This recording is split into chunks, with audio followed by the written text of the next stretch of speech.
Yo, what is good?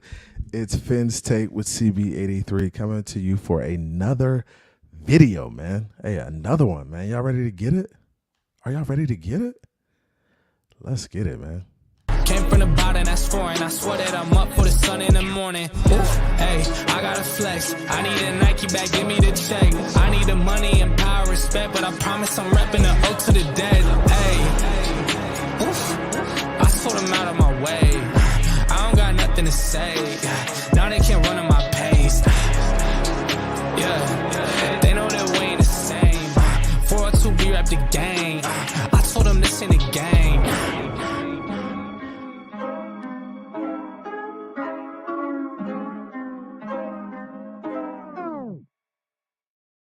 Yo, what's good? It is Finn's Take with CB83. Hey, coming back to you for another Friday night showdown with the squad, man. What's up with y'all, man? We got 4 in the room so far.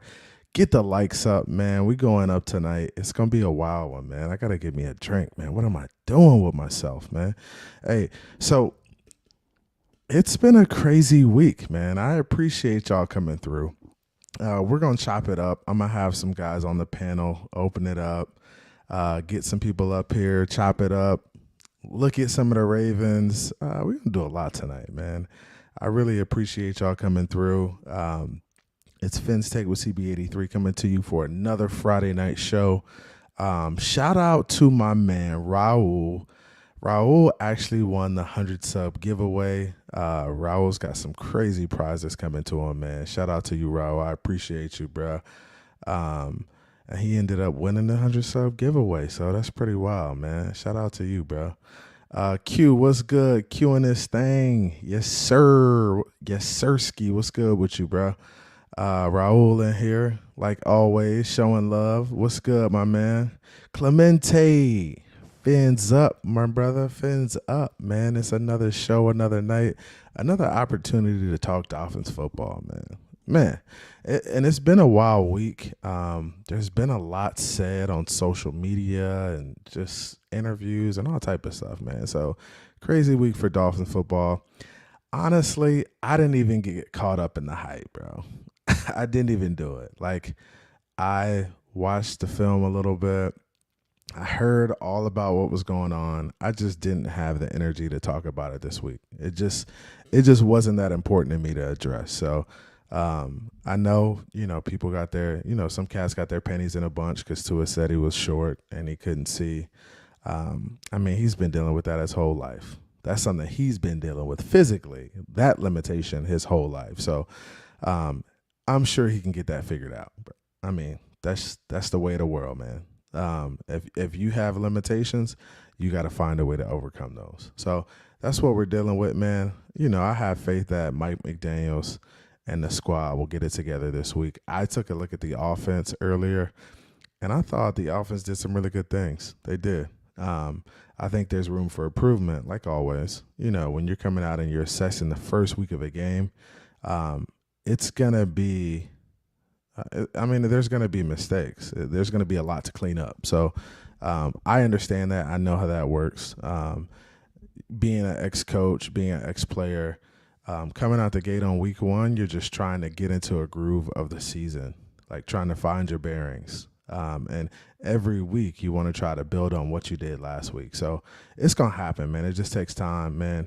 I appreciate y'all coming through, like I said earlier. Vladimir and this thing, what's good? Fins up, my boy. Fins up, man. My phone's going off the hook right now. Fins up, bro. Shaq Fins in this thing, what's good, my boy? Fins up for sure. Clemente said this week has been brutal for Tua, even after a win and before a huge game on the road. It has, man. And that's why, honestly, I didn't even get involved with it. It's just so much going on. So much to talk about, so much to not address. It's just really not that serious to me, man. So yeah, it's been a rough week for Tua. As far as that goes, he'll learn, man. You can't say a lot of stuff. You can't be vulnerable to the media or vulnerable to, in our case, our fan base, because our fan base eats him up for stuff like that, man. So you got to be very, very careful with what you say and how you say it.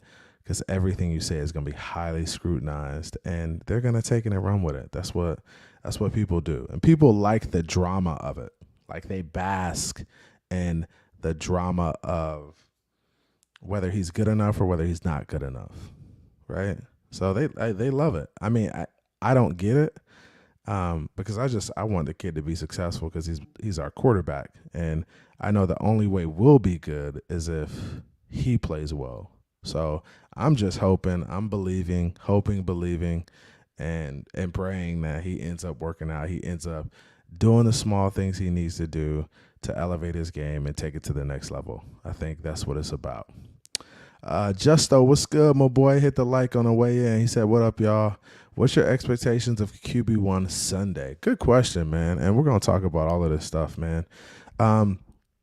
I think he'll have a good game. I mean, he's played versus the Ravens last year. He didn't play a bad game versus them last year. He came out, he was efficient. He didn't play fantastic, but he played well enough for us to win the game. So I think he'll play better than he played last year. I think he's getting more confident, and I think that's something you build over time, right? And people will say, hey, he's been in the league 2 years. He should be comfortable by now. He's in a new offense. He's got new players around him.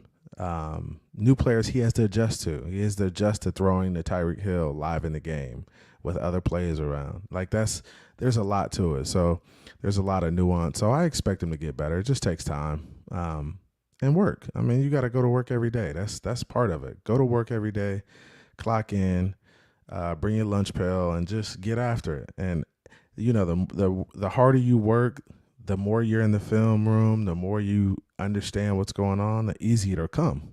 And that's really what it's about, is just making a game easier for them, slowing everything down. If you could slow everything down and make it easier, you're going to be in a much, much better place when it comes game time. So, yeah, I think he's going to play well, and I think he's going to elevate our offense, and I think that'll be kind of the difference in the game, is him kind of taking it to the next level and getting there. But slowly but surely, brick by brick, he'll get there. He'll get there for sure.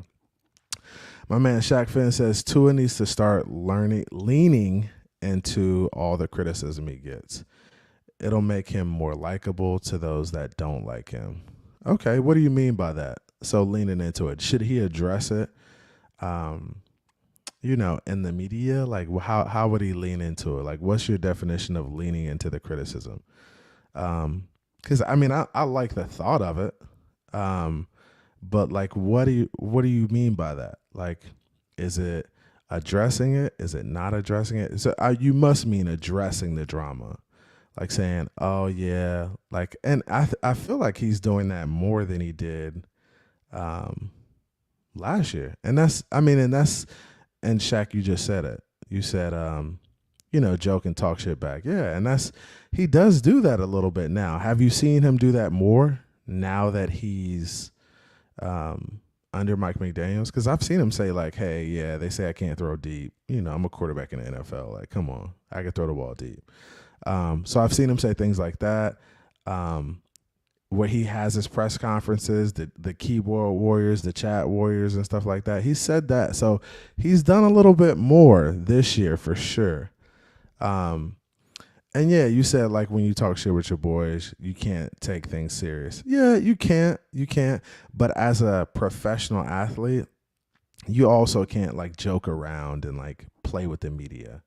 Like, when you're answering questions, like, you got to be serious. You can't, because they'll use anything against you. Like, if he's taking it too lightly and he's joking and leaning into it, they'll be like, hey, he's not taking his job seriously. Like, he thinks this is a joke. So, and this is why you got to be very careful as a professional athlete, because you just don't know the way they can spin these things. And they do spin it. So you got to be careful. Like, the guys who have these charismatic interviews after games are usually like, sometimes they're like ostracized because they're like, oh, he's just joking around. He doesn't take us seriously. He doesn't take the media seriously. He doesn't take the game seriously. It's like, even like, especially if he loses a game, right? If you lose a game and you joke around after the game, they're like, man, he's not a winner. He's playing around after the game. So there's just a lot of nuance that goes with it. So you can't always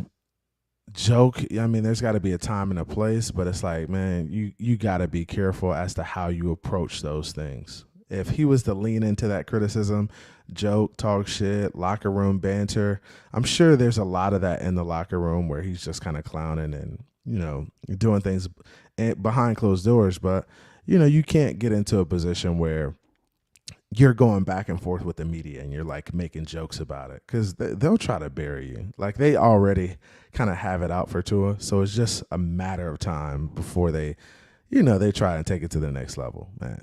So, yeah, man, getting back to who's in here, man, that was a cool little conversation that we had regarding Shaq Finn saying that Tua should kind of lead into the criticism and, like, use it. And I'm sure he's using it as fuel to, like, get better and to be a better athlete, to be a better player. But it's kind of hard for us to see him, like, be himself. And I had this conversation with somebody else the other day, just talking about Tua and his personality. So very, very humble kid, very nice. Would never really say anything bad about anybody, I don't think. He just really seems like a good kid, right? And I say he's a kid because I'm older. I'm like 30 plus. So he's a kid to me. He's, 20s, right? So, he was raised different. I mean, and that's just how some people are. They're raised differently. Socially, he may be a little bit awkward because he hasn't really, like, been around, friends that have, like, teased him and pushed him in different directions and, like, forced him to work through things socially. So, I mean, he could have been a sheltered kid growing up. I mean, he could have just been around family and, that was it. So you got to keep that in mind too. Like, he just seems like a kid that's kind of socially different from everybody else. And you can see that in his interviews, even with the Tyreek Hill the podcast, man, like, he just seems like he's a little bit out of place at times, but that's normal for kids who are, like, sheltered like that and do, who grow up a certain way. So it just seems like he may be a little socially behind, but I feel like, as you hang with the boys, and guys have confidence in you and you start to figure things out, I think, it'll work out over time. He's just a little bit behind in terms of that. And, I think he was probably really sheltered growing up, man. So, I mean, as time goes on, I'm sure he'll kind of come into his own in regards to that.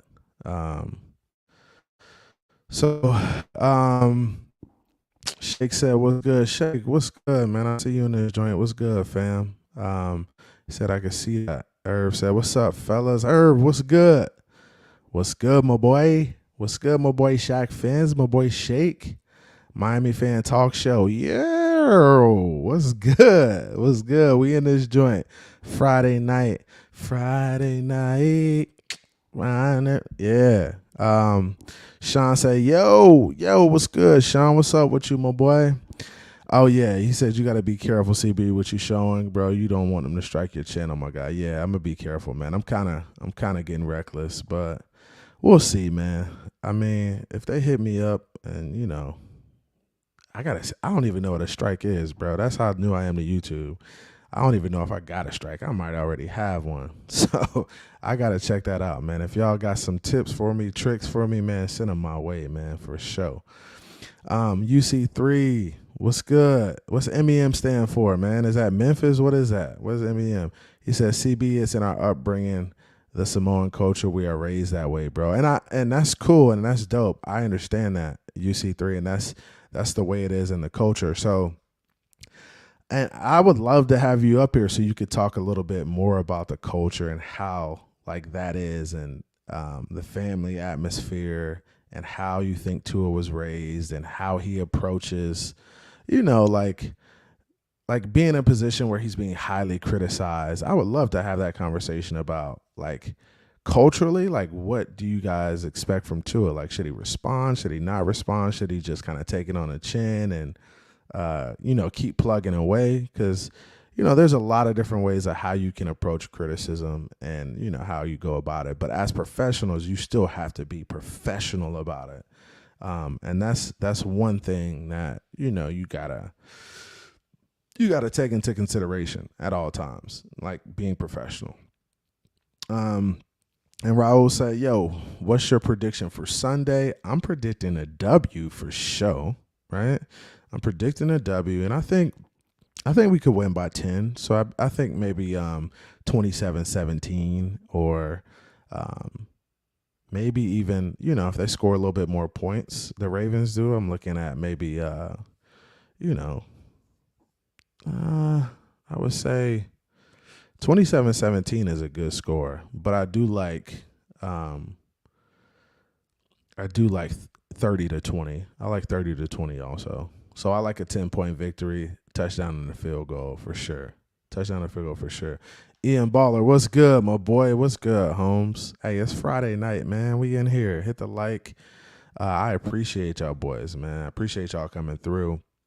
My man said roll up Friday. Okay.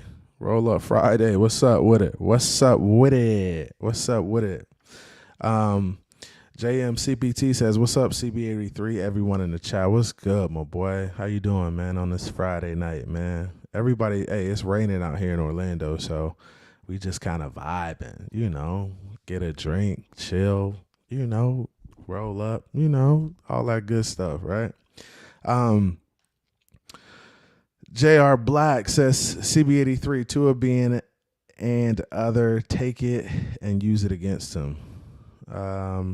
I think I know what you mean by that. Like, he's being honest, and people take it and use it against him. Yeah. He's being vulnerable, right? He's telling his truth, and then people are saying, "Oh, well, your truth is ridiculous." You're a quarterback. You got to figure out where guys are, no matter your height, no matter if you can't see on the line, over the line, etc. So, yeah, I understand that. It's pretty crazy, man, how they take that stuff and use it against you. But that's the way of the world, man. And when people want drama and negativity, that's what they're gonna do. That's just how that thing goes, man.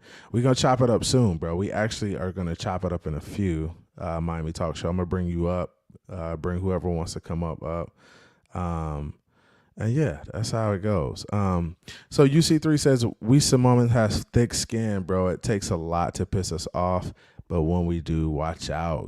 Okay. I like that, man. And I think, honestly, that may be where Tua is. I think Tua is to the point where he's getting pissed off.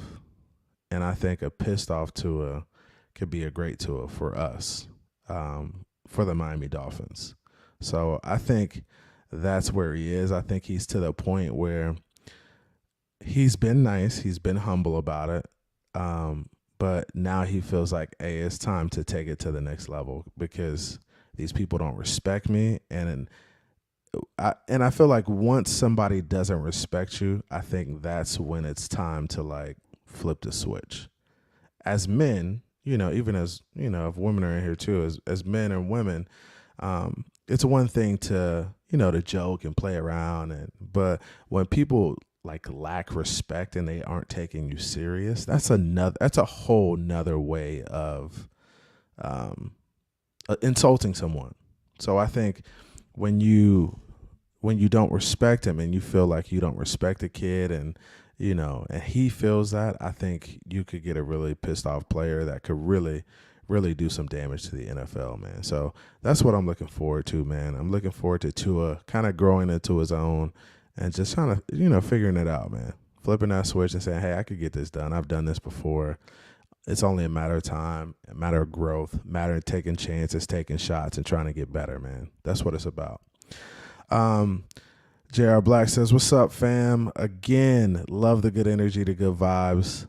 Not looking for clickbaits. Nah, I don't do that, man. I don't have time for that. It's just me bringing who I am, what I am, to the show, because I'm never going to get in here and be like and downing players or trashing players or doing anything like that. I just don't have time for it. And I understand, too. as a person who played the game of football, I understand that playing in the NFL is a huge accomplishment. There's only a few guys that do it in the world. So I can't get on here and talk about how they aren't good. And I could, I could critique them and say, hey, you can play better and things like that. But I'm not going to get on here and just like trash them as people or trash their personalities or trash their play even. Like if you have a bad game, cool, you have a bad game, get back up, do it the next game, and let's play better the next game. That's just how I approach it, because I know it's hard. It's a hard game to play too. There's a lot of pressure. There's, you got to go out there and perform. It's a lot. So, I think some people who don't respect the game will get on here and just trash players because they don't understand what it takes to do what they have to do. And some of these guys didn't even play high school football or, Pop Warner. I mean, my son plays Pop Warner right now. He's learning the hard way, what it's like playing football. Like he thought it was going to be rainbows and bunny rabbits, and it's not that. Like he's out there getting hit every day. And my son is a mama's boy. Like he's been a mama's boy, and it shows on the field. He gets out there, he gets hit hard, he wants to cry. It's like, son, you got to figure it out. And that's what he's doing right now. I like that his coach is tough on him. So that's part of it too, man. And that's part of understanding the game. It could teach you a lot of life lessons, and that's why I don't disrespect the game. I appreciate, all the thing that the players go through. I won't get on here and trash players. I'll say, hey, you could have made that play, but you could be better. But I'm not gonna get in here and be like, yo, this guy, he can't get it done. He's trash. Nah, I'm not doing that. I let the coaches evaluate. I don't see them guys every day in practice, so I can't even determine like what they can or cannot do. I just can't do it because I don't see them every day. I don't watch their practice film. I don't see it. So that's what's good, man.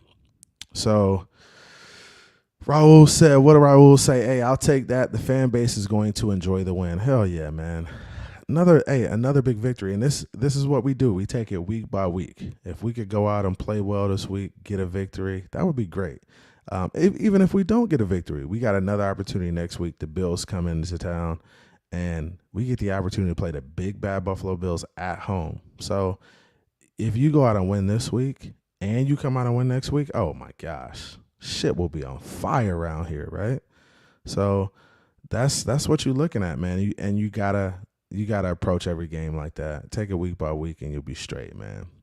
Ian Baller says, hey, when is honesty a bad thing? I'll tell my mama my QB getting harassed because he's telling the truth. Yeah, I feel you. I mean, I understand. And then he says, I don't know, Raul. Some are saying they won't be satisfied unless Tua carry us to a W. Okay. And I think that he's going to have a game where he carries us to a win. I mean, that's happened before. He hasn't played outstanding in a lot of games, but I think he's played good enough for us to win. I think he'll have a couple. I said this earlier in the season. I think he's going to have a few games where he's just lights out and he blows us out of the water. It's coming. We just got to be patient. Maybe come this week. Who knows? So we got 20 in the room. Hit the like. I appreciate y'all coming through, man. Ian Baller in here. Justo in here. UC3. It says, hopefully the criticism brings the dog out of Tua, which I think it will. And that's what we want, right? We want the criticism to just motivate him to be a better player. And honestly, it shouldn't even take that. But I think when people don't respect you, it just expedites the process, speeds it up a little bit, speeds that up. And it says, he said, we are the happy people. We love everyone. Yeah, man. Love everyone, bro. It's all love. Even the people who just don't know what they're talking about. Even the casuals. Even the people who have no idea, right? Like and subscribe. Look, Barry in this joint. Barry Brennan, what's good? Fans just want us to score points. I truly think people will be more happy to score 30 points and lose than win 20-16. It's sad. And that's the crazy thing. Like, people don't even put it into perspective. Like, as long as we're winning, I'm Gucci, right? Now, if we're winning and Tua isn't playing bad, and he's playing bad, then I'm a little concerned. I am, right? Because I know it's not on him. It's on the defense and other things, special teams probably. But if we're winning and he's playing a solid game, not turning the ball over, I'm satisfied, guys. That's all as a fan, that's really all I can ask for. A lot of these fans out here have this idea in their head, like they have the ability to change what the front office does, the decisions they make, the approach they take to the franchise, the quarterback position. Like, bro, you're just a fan, dude. Like, all you could do is not spend your money and it wouldn't even put a dent in their pocket. So just sit back, relax, and enjoy the show. It's entertainment, people. It's entertainment. That's all it is. It's a game, but it's for you to be entertained. So if you are taking this serious to the point where you are upset and you are bitter and you're angry at other people for supporting their quarterback, wow, like, huh? Like, how does that even sound? Like, it sounds like you need to be in a different space because you aren't being entertained. You aren't enjoying what you're watching. So maybe you should go watch like hockey or rugby or something else where you could just enjoy something else, because I just don't like bitter people like bringing that energy to my Dolphins, right? I just rather have it like, and I can understand you critiquing a player. Hey, you can make that play. Let's make that play next time, right? Coach him up. Don't just, hey, he's trash, he's this, he's that. Coach him up and be like, if you really want to educate people, if you really want to show people how he can be better, coach him up. Show people that you know what it takes in order for us to really be successful and take it to the next level. Like, that's what it's about. People here get out, they get out here and say, Tua's not good enough. He'll never be good enough. Like, have you played football, bro? Have you seen him play football, bro? Have you? Come on, man. Like, is that all you have? What? Bro, what are you talking about, man? And that's the approach. It's like, come on, bro. Like, what are you talking about? Just enjoy watching football. And if it's a win, enjoy the win, man. Really, just enjoy the win.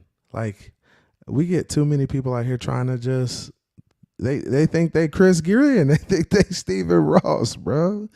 Like, bro, you all you doing is watching the games, bro. You're an entertainer. You're watching entertainment. You aren't that dude. Come on, man. Stop. Some of these dudes be on here faking, man. You can't fake the funk, man. Don't do it. Just don't do it. Shaq Finn says people just like to live in the negative-ish, Barry Brennan. And they do. Like, I don't understand living in the negative. Like, how does that work out, man? Like, how does that work out? I'm just too grateful. I feel like I'm too blessed. I've had plenty of experiences in my life, whether it was good or bad. I look at it as a lesson learned. Like, I'm never going to be like, yo, that sucks. My life sucks. Bro, no. Like, my Dolphins suck. No, my Dolphins don't suck. We're better this year. We have a better team. We have a better opportunity. We can go out and compete. I'm not, even with Tua playing mediocre, we could still win games. Tua could play bad and we could still win games. That's just the way football works. That's just the way it works. You have three phases: special teams, defense, offense. If one phase plays bad, the other phase could play great and make up for it. That's the beautiful thing about football. It's the ultimate team sport. You got to rely on other guys to win the game and to basically accomplish the task. So keep that in mind. And I'm never going to put it on one guy. Like, we did the Marino thing. We did hey, we have the greatest quarterback in the league. Like, we did that. It didn't work out for us, right? We didn't get a Super Bowl out of it. We did the Tannehill experiment, 7 years. He's not good enough. He's not good enough. He's not good enough. And this is basically the same thing they're doing to Tua right now. He's not good enough. He's not good enough. He gets traded. Now he's good enough. Why is he good enough now? Why is Tannehill all of a sudden good enough to be on a perennial playoff contender team, and why is it better? It's because he has players around him, you fools. That's why. He has a run game. Like, he has people to help him win the game on offense and defense and special teams. It's about building a team. Guys, I know we want Aaron Rodgers. Aaron Rodgers went out there and got his ass whooped last week. That tells you it's the ultimate team game, right? And I was watching the game yesterday. Patrick Mahomes, Herbert, they didn't look great at times. I mean, they made plays, but they didn't look like out of this world. It was a team game. Everybody contributed. Defense had to step up. Offense had to step up. That's just the way it goes, guys. That's the way it goes, man. Irv says, man, I'm enjoying the ride. I'm excited about the prospect of this potentially explosive offense. Just getting better and better. And that could be more dangerous for the NFL. Yes, that's what it's about, man. It's about getting better every week, man. Get better, get better, get better, get better, get better. If we get better weekly and we build on it and we work at it and we grind, and Mike McDaniels gets better, and the coaching staff gets better, and the people in the building get better, man, we'll be fine. We'll be fine. And that's the approach I'm taking, man. Smash that like button, subscribe, JMCPT. I appreciate you. I'm gonna start modding people too, man. I gotta mod a couple people for sure who donated to the channel. But yeah, I'm definitely gonna start modding people up. Probably this week too. Probably this weekend I'm gonna start modding you guys up. I need a few trusted soldiers, to help your boy out, man. So let me go ahead and drop this link. I'm gonna invite you guys up. Come chat with me, man. I'm just honestly, I was gonna watch the Ravens film tonight. I have some film queued up too, and we can put it on. If y'all want to do that, if we want to watch the Ravens, just put that in the chat. Yeah, let's watch that. So yeah, let's watch that in the chat. Y'all can come up and watch it with me. I'll show you what I see. You can kind of tell me what you see or whatever, man. We could just kind of shoot the shit. So it's in the chat. Go ahead and come chat with me, come holler at me. Irv said, especially opposing defenses, I'm not caught up with the Dolphins civil war. Yeah. Of course, man. That's what it's about, man. Shaq fan says CB83 inflated self-value. Yep. People think they got it all together. Ian Baller says Ravens got 3 cornerbacks that didn't practice and a 4th already out for a year. Dang. We should carve them up. I'm not going to say come out and throw the ball every down, but we should do well on that play action and getting some of that run integrated in. L. Burgess, what's good, my man? What's good with you? He says some fans act like they have been NFL GMs before. Boy, do you hear it every day. Every damn day. Every day you hear it, boy. It's like some of y'all don't even know how to y'all don't even know cover 2 from cover 3. Y'all don't even know what a zone blitz is, or y'all don't know what pass protection is. Boy, it's just crazy how people just think they got it all figured out, bro. Mario CP, what's good? I got guys coming in the back right now. I got 4 in the back. I'm going to bring them on kind of slowly but surely. My man, who was in here first? I think my man Big Philly was in here first. Big Philly, what's good with you, my boy? What up, man?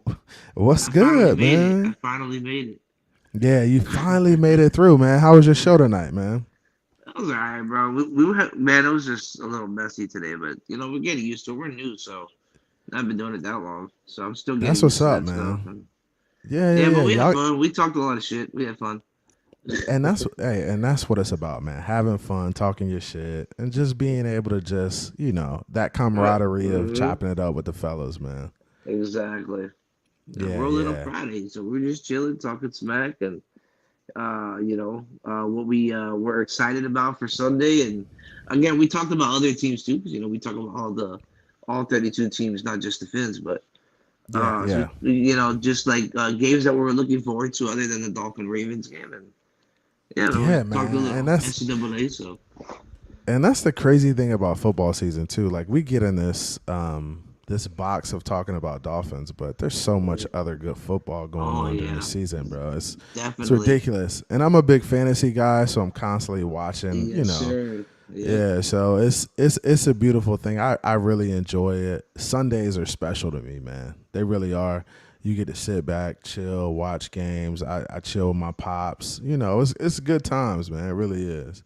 yeah. I feel you. No, Yeah. Let me go ahead and bring a couple more in. What you think about the game this week? What you got for it? What's your prediction? I'm gonna let everybody give their prediction as they come I'm excited, dude. I know I put out like the keys for victory, but in. Yeah. I didn't put out a score yet though. But Ooh, you didn't put out a score yet, huh? I haven't. We didn't get So to talk about it today. So what do you think? You got the Dolphins winning or losing? I mean, and I'm fine with you I having them losing. I don't no, mind it, bro. I have us beating Baltimore. Okay. I have us beating Baltimore. But now by the pointage, uh, I would say I'd probably say we win by 7. Okay. So All right. I'm gonna say 27-20. I like it. I think I was 27-17, so we're close. We're We're close. close. We're close. Yeah.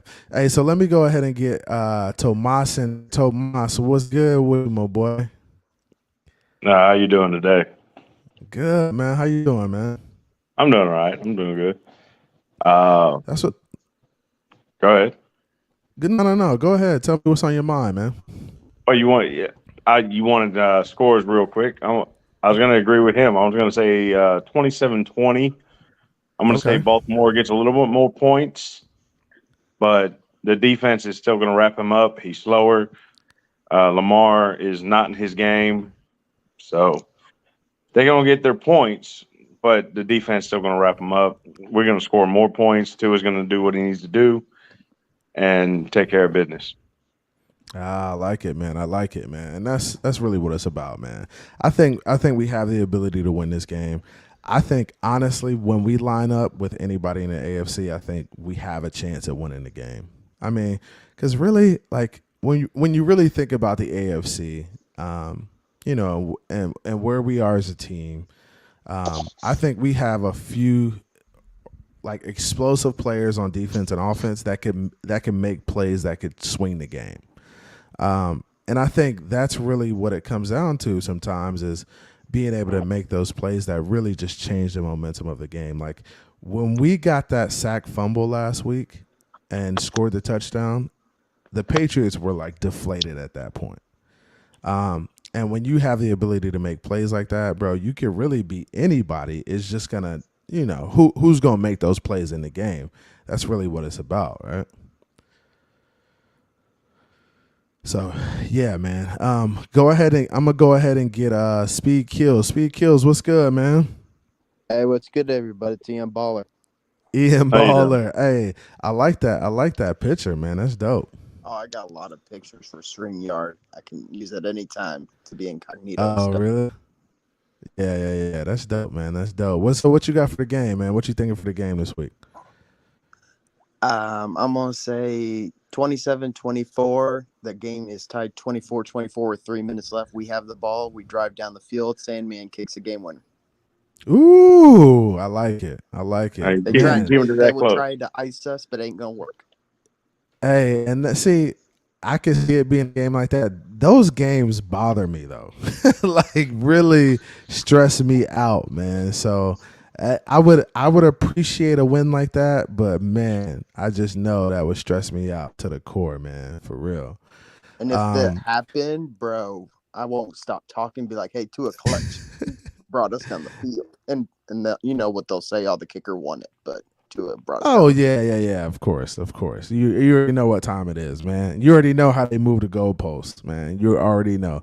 Hey, I got Vladimir in the back. Vladimir, what's good with you, man? How you doing, bro? What's up? I'm good, man. How you doing, man? I'm doing good. What's up, bro?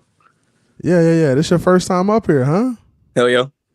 Okay, that's what's up, man. Where you from? I'm from Miami. Okay, you hear me. Okay, 5. What's up, man? Ian Ball, where you from? I'm from Madagascar. Madagascar. Where is I'm that? friends with a lion and a zebra. No, I'm just messing with you. I'm from Oh, Texas. I was about to say, bro. I was like, bro, really from Madagascar? What part of Texas you in, bro? I'm in the Austin area. I live in Rockville. Okay.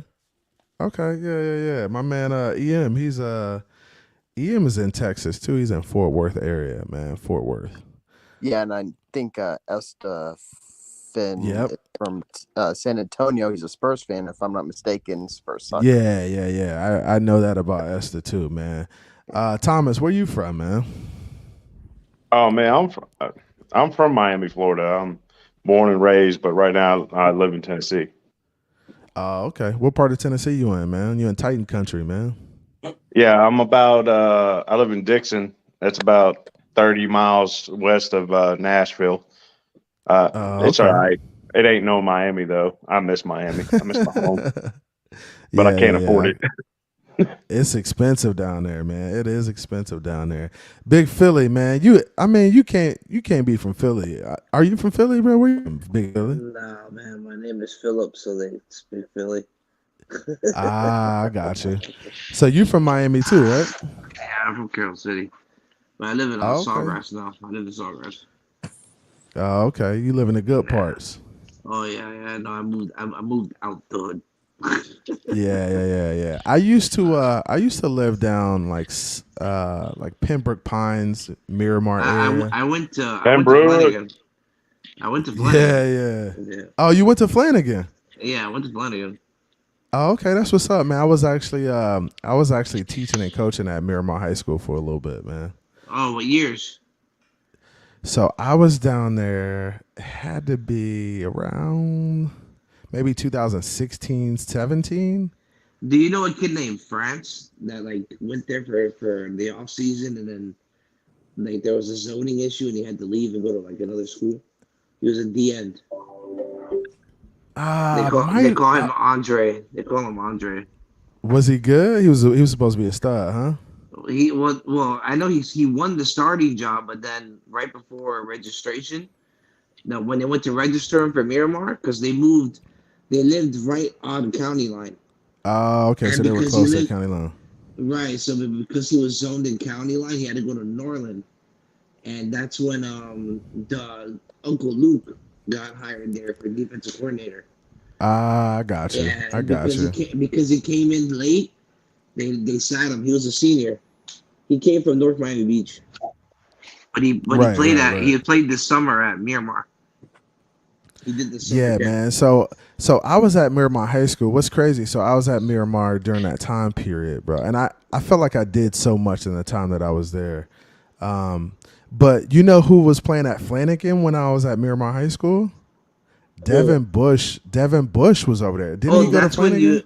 That's when you graduated, no? No. That's when I was coaching and teaching there when Devin Bush was there. Oh, and he was there. Yeah. My brother knew him. I didn't go to school with him. Yeah. He was a beast though. Yeah, he was a freshman. He was just freshman. He was a freshman, I think, in 2012. Yeah, I was already graduated. So I was there like 2015, 16. And what's crazy is I was the SGA president too, and we did homecoming, and we had there was a kid at UM. His name was Chad. He's a musician. So he played defensive end at UM, and I forgot his name now, bro. I know y'all know the dude too. He's a musician in Miami, kind of like a famous music, like a rapper almost.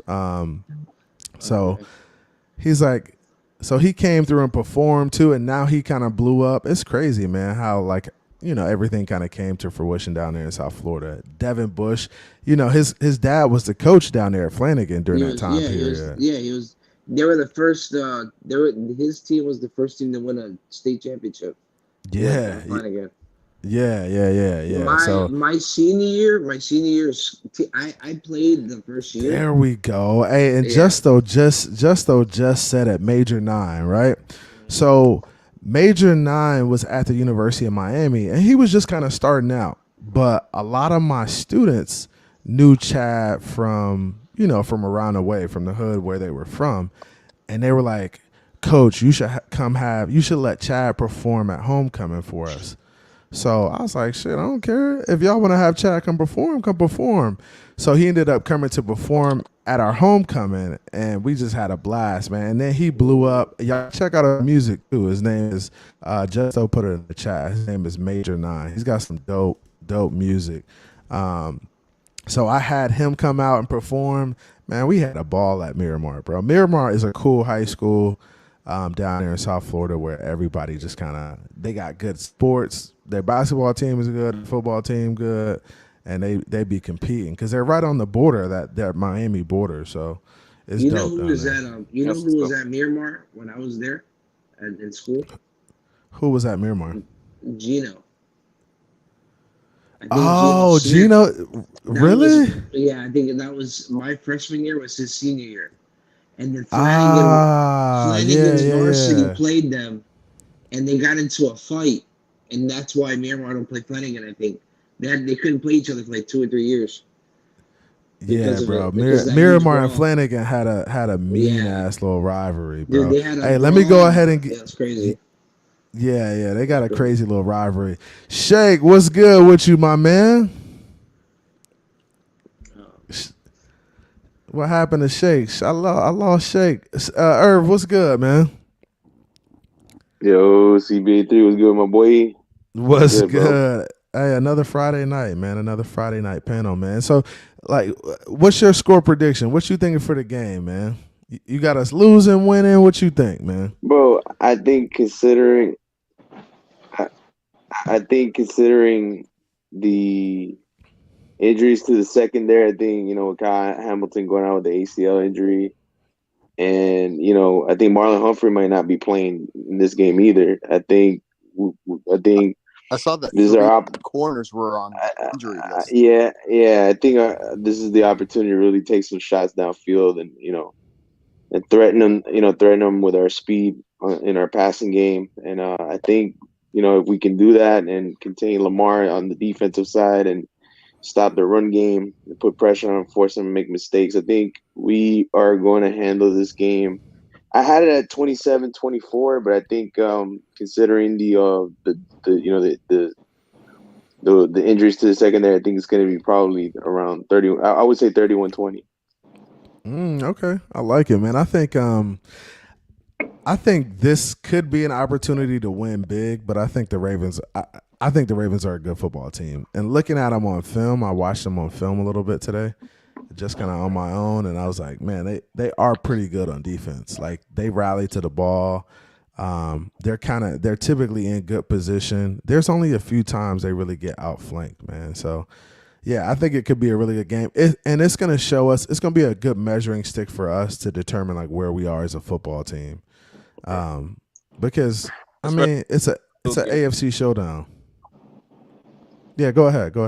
Especially going into that Bills game, we need this Ravens win.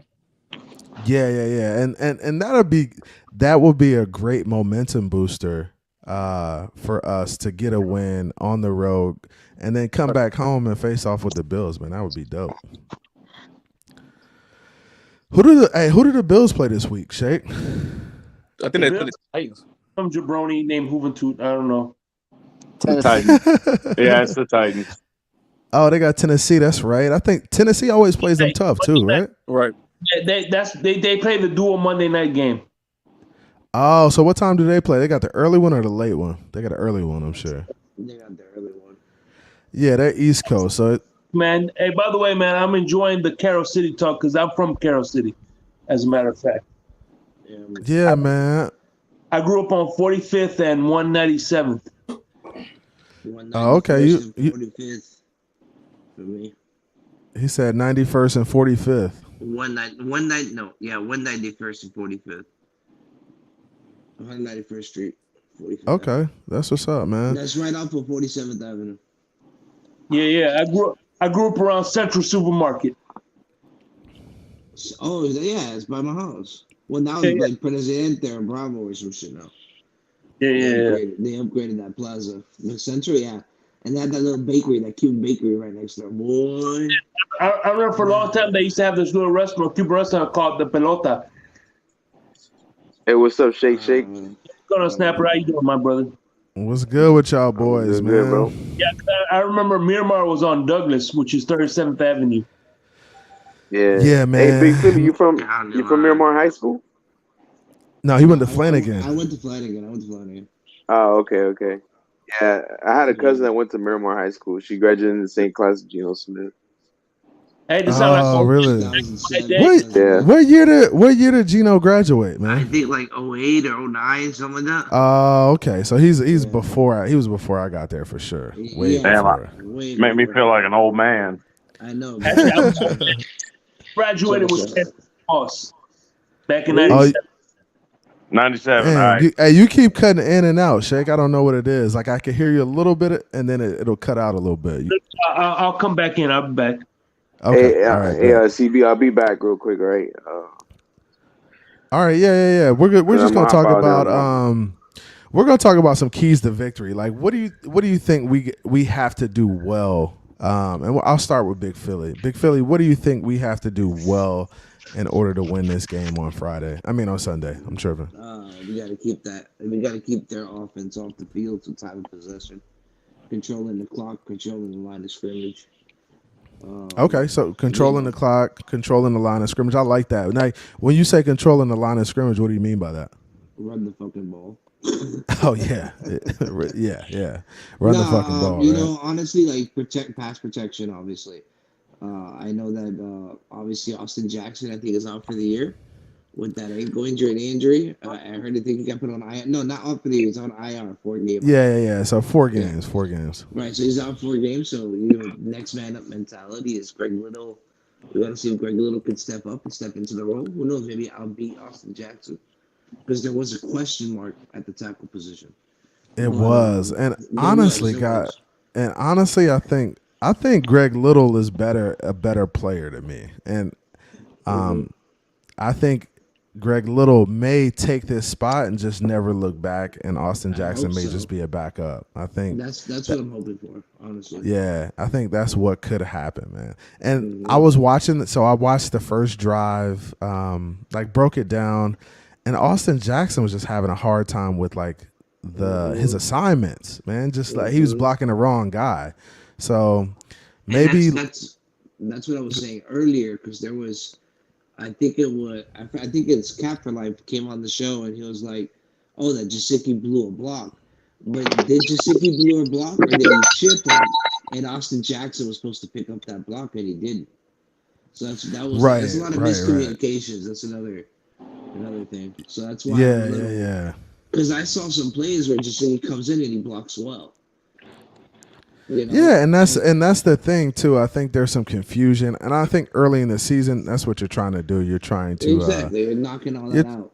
Yeah, you're knocking all the dust off and knocking off the cobwebs and try to figure things out, man. So, good points though. Good points. Definitely running the ball, controlling the clock. I think that'll be key too. Thomas, what do you think is keys to victory for Sunday? Keys to victory, I'm going to tell you right now. Don't change anything you did from last year. Defense, blitz 50% of the time. That's all you need to do. The man, everybody wants to talk about Lamar Jackson. The man literally said, I put on 30 pounds. You don't get faster putting on 30 pounds. You get slower. So bring the blitz. You bring it. You bring it just like last year, and you trust your cornerbacks and your safeties to get the job done. That's all it is, because our offense is already better. That's all it is to it. Yeah. And all you got to do is blitz, just like we did last year. Tear them apart. All right. Do you think they'll come out? Do we think they'll come out and just blitz them right away? Because that's something I'm interested to see. Like, are we going to come out the gate firing them up, or are we going to be complacent and just kind of wait for it to develop? It's going to be interesting to see. Like, what do you guys think? Are we going to do it right out the gate, or is it going to take some time for us to get into the Florida game to do it? I feel like that Patriots game is going to be a mix. It's going to be a mix of both schemes of blitzing and zone.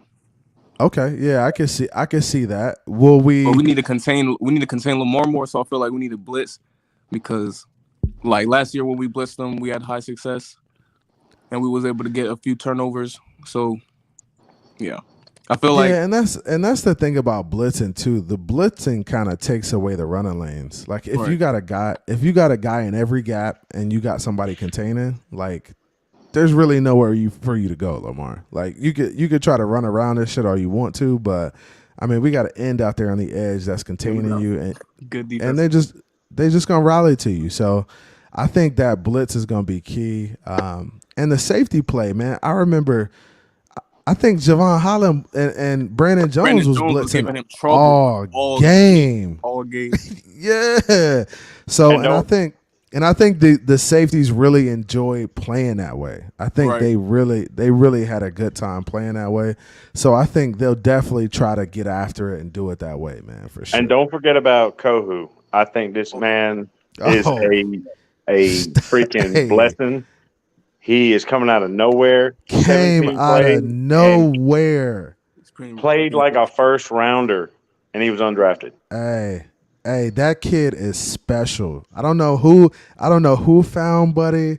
I don't know where they got him from. Hey, bro, he went to Texas A&M, like American or something like that. Some super small school, bro. Like not the regular Texas A&M, like the small baby Texas A&M, bro. So dude really came out of nowhere.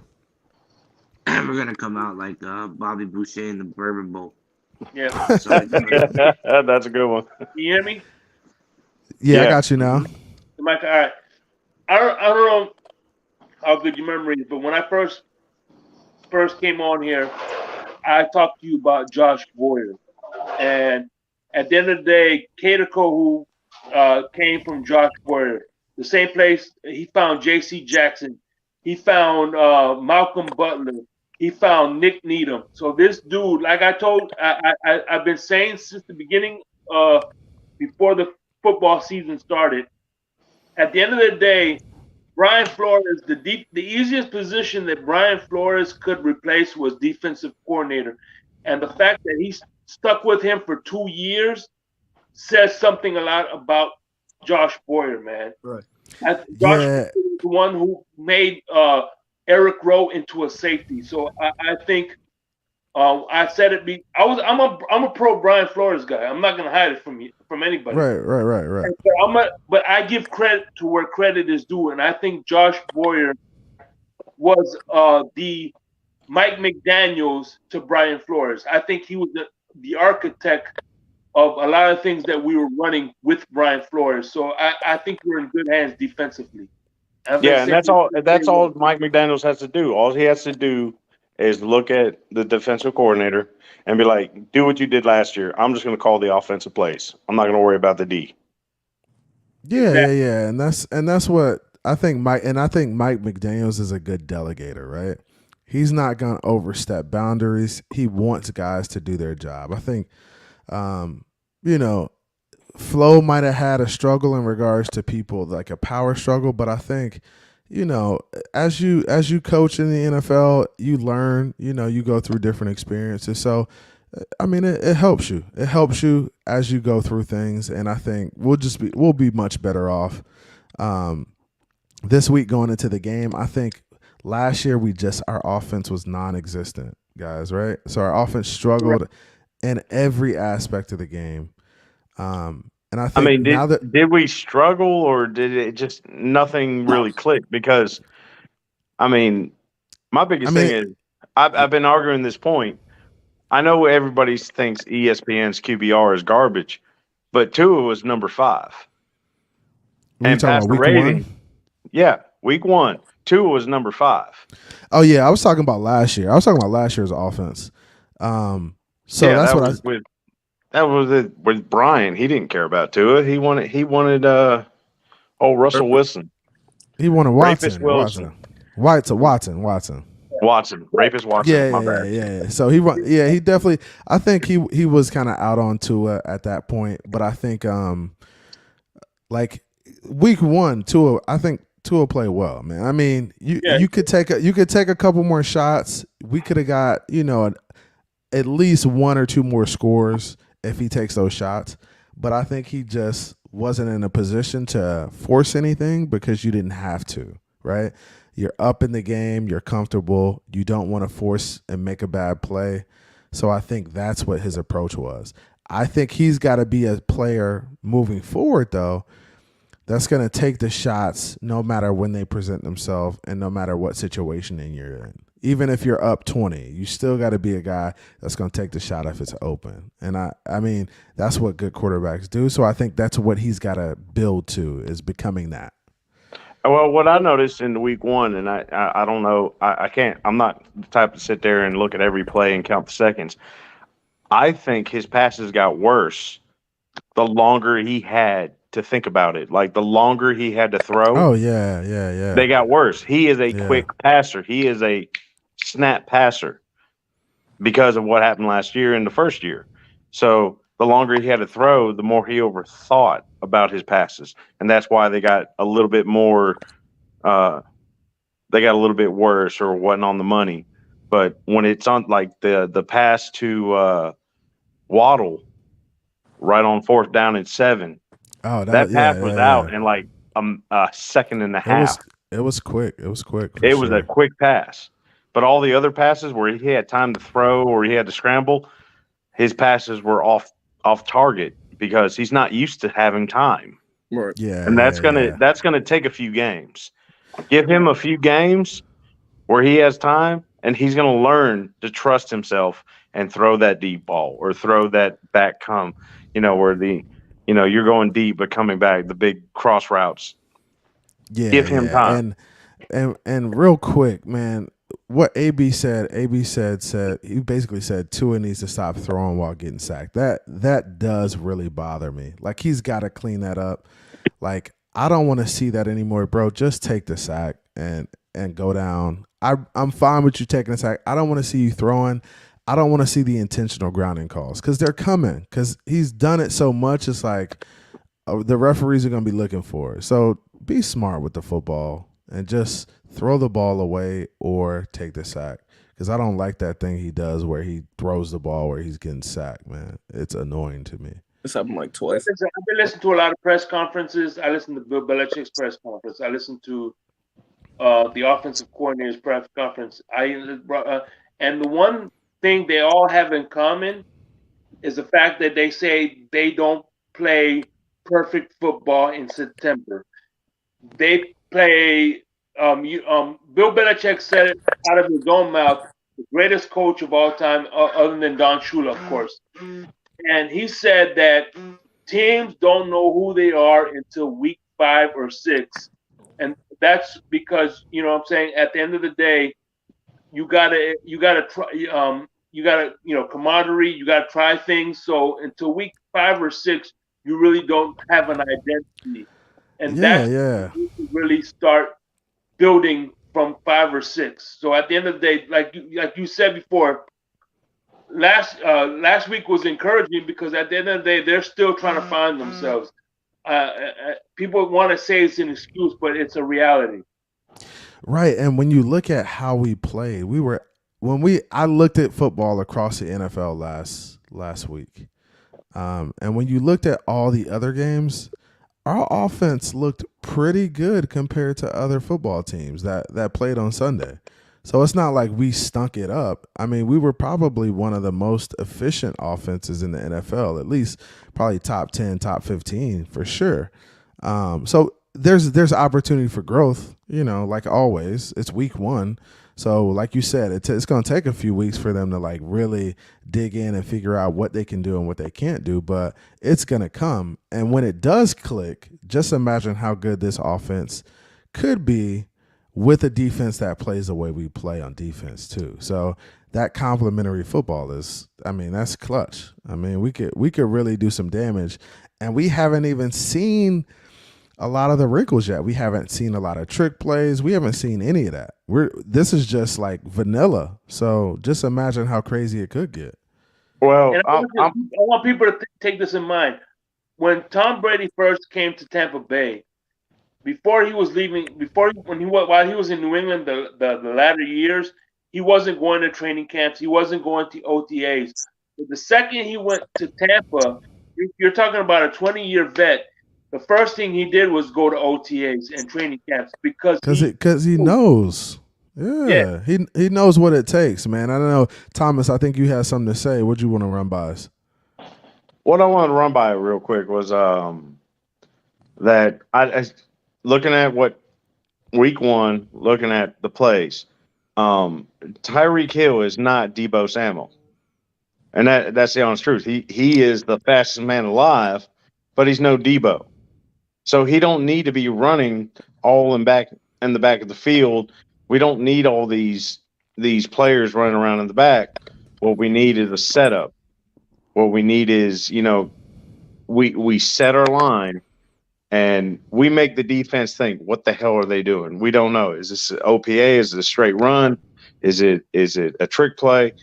But we don't need Tyreek running back and down the field in the backfield because he's the fastest man alive. I get what you're saying, but I think that's what Mike McDaniels is doing with Tyreek. He's basically trying to keep the defense off balance, right? So we got Morstead, we got Waddle, we got several players that can do that too. You want Tyreek running down the field to pull 2 or 3 guys.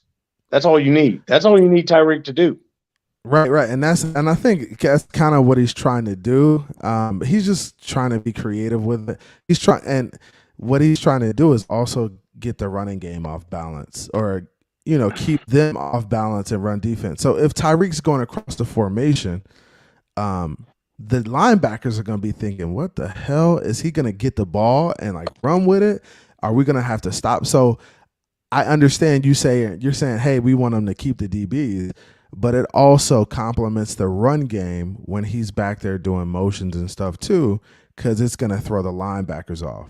So if it could throw linebackers off and give us an advantage in the run game and help us run the football better, I think that's something he's going to just utilize in that aspect. And I know, you get to the point where you just say, "Hey, stop running him around and just run a deep route with him and throw him the damn ball." But it's kind of like, there's a method to the madness of what Mike McDaniels is doing. But I understand what you're saying in regards to just kind of keeping them stationary and letting them run routes too. So that interesting take for sure.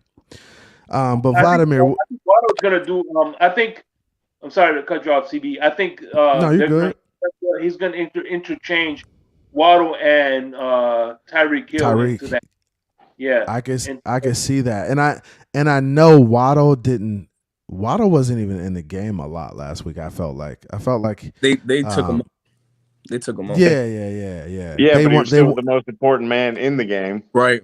At the key moments, he made plays.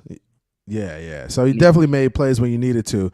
I think you'll see Waddle more in that motion role too. Eventually, I think just he wasn't in position to be that last week because of like the injury that he had and he was nursing. So I don't know, man. I like the offense so far. Do you guys think this offense is the same offense we had last year with just better weapons? Because this is what I heard this week. I heard that this Mike McDaniels offense that we saw week one is the same offense we had last year, but with just better weapons, with Tyreek, with Mostert, with Edmonds. What do you guys think about that take? How do you feel about that? Did we see all those movements last year? I didn't see all those back movements. No, I mean we didn't see a lot of motion at all last year, right? No. I didn't see a lot of motion. What do you think, Vlad? What do you think? I feel like it's a better scheme. Like he's creating better space for the players. And I mean, we do have better players than last year, obviously, but I feel like in all, it's a better scheme from McDaniels. Okay, yeah, and that's kind of how I feel too. Shake, what do you think? Well, listen, I could see a variation of last year because you got to remember we have one half of the co-offensive coordinators in Studsville as running back coach. I could see McDaniel saying, "Hey, what did we run well last year?" So Right. we could kind of hit the gate running with that, and as we move along, we could morph into what I'm doing. You know what I'm saying? Let's start off with what we did last year, what we did well last year, until we get a little camaraderie, and then we morph into what we're going to eventually be. That's what I like that. I like that. That's a good take, man. And just kind of building off of what you did well last year, and then, integrating the new stuff in. I like that, man. That's a good take. That's an interesting take too, because people really don't talk about that. Like, we did do some stuff well last year. It wasn't all bad, but like that RPO stuff, that stuff we did pretty well last year, and that's what we saw in that Waddle touchdown. And that's what we saw on a couple Tyreek slants too, like that RPO look. So I think, it's definitely has some components of it. And I think when you look at football in general, offense, there's only so much you can do, right? Bro, you can't get too creative in regards to football. You still have to hike the ball and go forward and try to gain yardage. So people will say, "Hey, it's the same thing." It may be, but I think it's the way it's put together, like the way the plays are called, the timing of it. I think that has a lot to do with it. Can I point out one more thing I just thought about? This is going to go to all this Tua, Justin Herbert bull. That man barely landed on Justin Herbert, and he got a broke rib. So stop talking about that. Does he have a broke rib? Is he out for a while? Oh, they were broke. It was either bruised, broke. It don't matter. I've had a bruised rib. It's hard to breathe with a bruised rib. Yeah, that's so what if they it's say. broke. Like, I give him credit. The man went back out there and did more, but he probably broke it going back out there. So damn. I didn't even realize he had got hurt, bro. You didn't see that? You didn't watch the game last night? So I watched the game, but I took a step away from the game, and then I came back to it towards the end. Like I had watched like the whole first half. I think I missed like parts of the third and fourth quarter, and then I came back to it. Yeah, when he got hit, go ahead. He didn't land on him. Like, he didn't land on him in the ribs. His helmet hit him in the ribs, and it either bruised or broke him. How long did they say he was out for? I don't think I haven't checked because I work like a dog. Yeah. I get it. And that's the NFL, man. Players are gonna get injured. I feel like players are getting injured a lot faster now, like into the season, like because they don't go that hard in practice. So it's give and take, man. The players want to protect themselves, and they also want to perform well. But it's like, man, you gotta practice hard. Because when you go out there and play a game, that shit's hard, bro. It's not easy. So practice should kind of be more difficult than a game. That's how it should be made almost. And that's why Lamar Jackson is going to be in trouble. Yeah. Why do you say that? Because he didn't practice. Yeah, he played one game last week, but it was against the Jets. Now he's going to come up a real defense. And he's like, "Oh, I'm 30 pounds heavier. I'm built now." Well, that means you're slower after you got blitzed 30 times and got your ass kicked. I know, man. It's going to be interesting, man. The fact that I really like the fact that we have a really tough schedule up front. I do too. I love it. We're going to go 4-0. I love it because it gives us an opportunity to show really who we are. And it gives us the opportunity to get off to a good, confident start. So if we come out and win these games, or even if, let's say we lose the game and we're in the game close, right? It still gives us the ability to say, hey, we can compete with these teams. Like, even if we go out and lose to the Bills by 3 points or a touchdown or a score, hey, we could win. We could compete with these teams. And the next time we show up, we'll be able to play better and get a win. And even if we lose a couple games during the season and we win the games we're supposed to win during the down stretch where things should be a little easier, we win those games and we come back and we're playing some of those same teams in the playoffs, bro, it ain't no telling what could happen. It's line up and play at that point. So Look, I like the fact that we got these teams early. Cincy, Bills, Ravens. I love it. I love it. no, speaking of Cincy, come on. The man threw 4 interceptions and cost a fumble. 5 turnovers. Oh, he's so great, Jen. He's the next coming of Jesus Christ. Shut up. It was just 1 year. He had a good year. Now we're on the next. He had Joe Burrow had a good year, man. Great year. I would say a great year. But I think that's credit to the coaching and the players there, man. He has some studs around him, and you got to appreciate that. T. Higgins, Jamar Chase. Nobody knew Jamar Chase was coming out like that. Nobody. Oh, yeah, but we didn't have a Lamar Chase back last year. And Tua still managed to get 7 wins in a row. So yeah. Now Burrow is starting to think, oh shit, I need an offensive line. Yeah. He's learning. I mean, that's every team. They're gonna realize, hey, we got to protect these guys, man. If we don't protect these guys, we're gonna struggle. Also, I don't know if you talked into it before, but Teron Armstead is questionable. And we don't have Austin Jackson. I did hear that. I'm cool with a little playing. Cool with a little taking Austin Jackson's spot. I like Little a little bit better. No pun intended. But Teron Armstead, I think he's just kind of taking the week off. That's what I'm hoping. No. You don't take a week off on Baltimore. And also the injury is his toe. He has an injury in his toe. Toe injuries are terrible injuries too. That bothers me. I hope he's ready to go. You better put a cap on that bitch and get your ass out there. Hey, I'm not even putting it out there in the universe that he's not playing on Sunday because I'm operating like the dude is playing. Because who have they been playing at tackle? Did they say who they've been playing at tackle in his spot?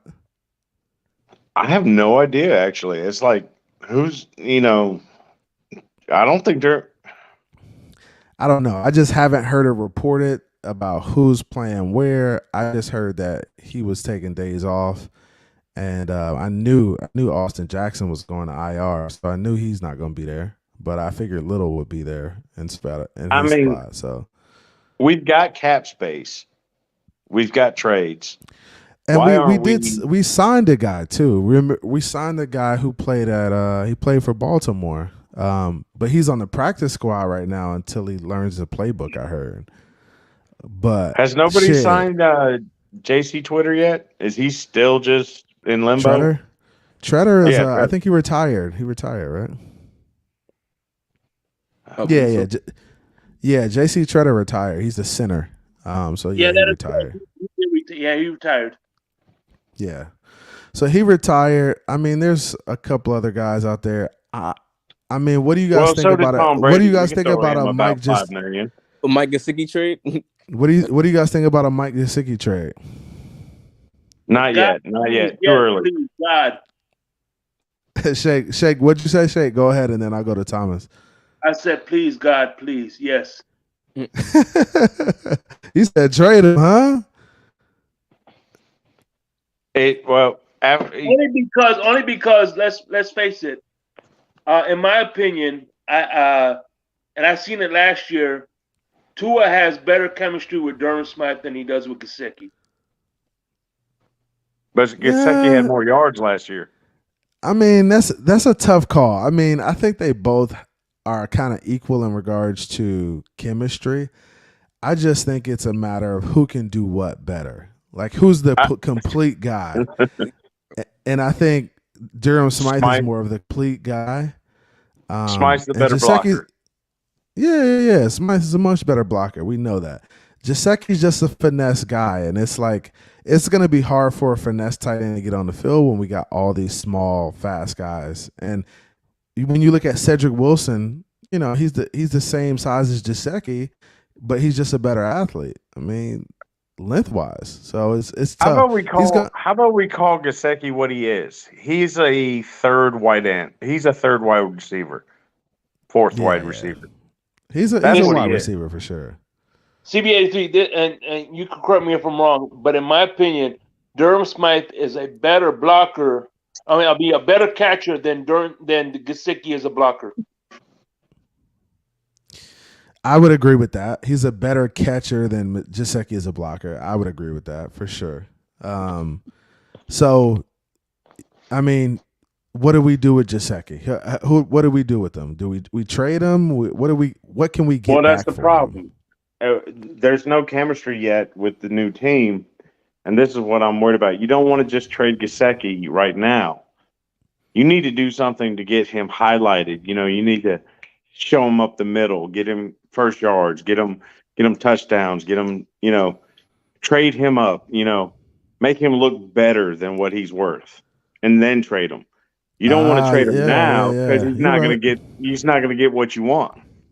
Two places I think he would do well is Green Bay because of Aaron Rodgers, because he did well with Fitzpatrick, and the Colts because Colts have a top 5 O-line, so they really don't need an extra blocker. You know what I mean? Their O-line is all they really need for blocking, in my opinion.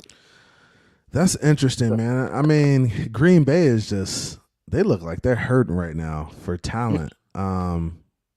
And I don't know if they have anything to give us player-wise, like on the offensive line. I mean, do they have anything they could give us? It's probably going to be slim to none in terms of what they could give us. I mean, this year that'll help us. You said you'll take who? I'll take a second-round pick because that way we'll have 2/3 and 2 seconds next year. Man, honestly, I don't want to trade nobody for no picks this year. If you're gonna trade them for picks, you might as well keep them on the roster and see if they work out. I concur that. Because if we make a run, like there may be games where we use Gesicki and he has huge games. Like, I mean, you just don't know. So if you're gonna trade him for a pick, you might as well keep him. To me, you might as well just pay him the $10 million this year and hold on to him. So that's kind of where I'm at with Gesicki. I mean, I'd like to, maybe get a starter for us on the offensive line, another starter, or a starter in the secondary maybe. I'm with you on the starter. We got to get another O-line starter. Yeah, that would be ideal for us. I really like the kid in Chicago, Tevin Jenkins. I think the kid's a monster, but I doubt they give us to him at they give him to us at this point. Oh, come on, it's Chicago. They would give him up for a bullet. right. You would think so, but I really like Roquan Smith too. Like, what if we could get Roquan? Man, that would be crazy, why do we need Roquan? Explain to me why do we need him? Because Baker and Atlanta Roberts put together aren't as good as he is. That's why. Yeah, but what does he bring what does he bring, bro, that we don't already lack? He's an all-pro middle linebacker. He's a stud. He's a thumper. He's somebody in the middle that people fear. I mean, he's just what we don't have right now. Like he's everything we need in a linebacker, man.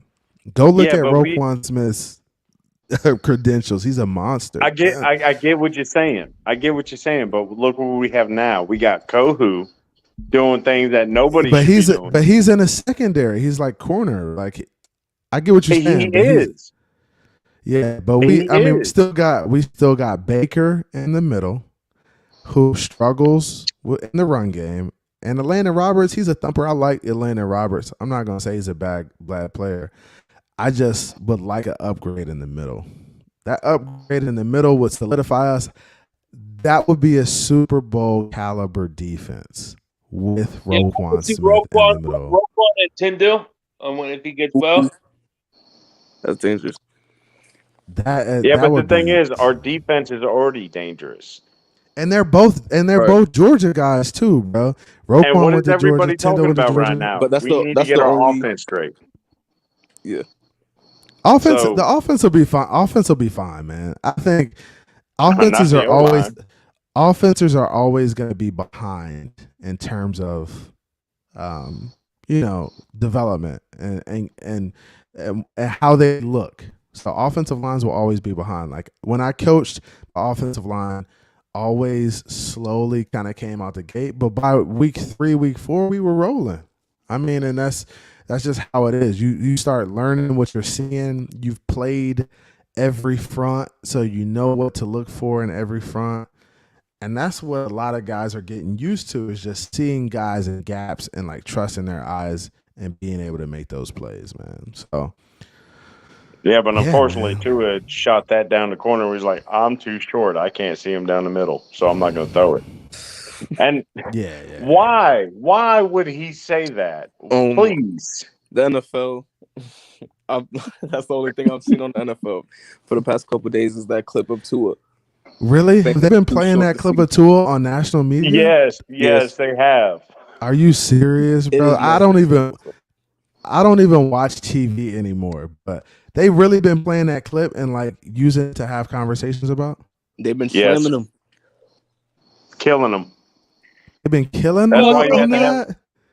You know what's funny is, I'm Sorry, y'all go ahead. Go ahead, Big Foot. Go ahead, Shake. You know what's funny is last year or 2 years ago, he says, I didn't know the playbook that well. He said, that's his word. And then all of a sudden, I didn't know that playbook at well turned into I didn't know the playbook at all. Exactly. Yeah, that's how they spin it. Now this Tua too short narrative is like he'll never be tall enough to make plays. Like that's what it's going to turn to. Like he'll never be a good enough quarterback in the NFL because he's too short.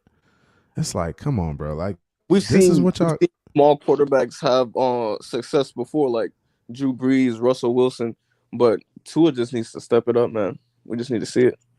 Yeah, and that's. I mean, I can't make no excuses for Tua, bro. He's got to play. Like, bro, you're in the NFL. You played countless college football games. You were successful. Don't cry about it now, dude. You got to make it happen now. Like, bro, nobody give a shit about you being short. Nobody give a shit about your parents sheltering you and you being socially awkward or whatever it is, bro. You got to come to perform. Like, that's where we at with you at this point. So, and I think he knows that. I think he understands the magnitude of what he's getting himself into and what he's in right now. Like, bro, just come to play every week. And I think Tyreek Hill and guys like that in the locker room are going to have a significant impact on Tua and the way he develops as a player. Like, because they're going to be the ones to push him and be like, bro, make that throw. Like, what are you doing? Like, I'm open. Throw me the ball. If you throw it up, I'll go get it. And I think Tua saw that last week. He threw a ball up to Tyreek, a ball that was supposed to be intercepted, and Tyreek went and got it, came down with it. And I think Tua needs to see plays like that happen in order for him to feel comfortable about taking those shots and just risking it all, because he hasn't done it in the past, bro. He's been handcuffed.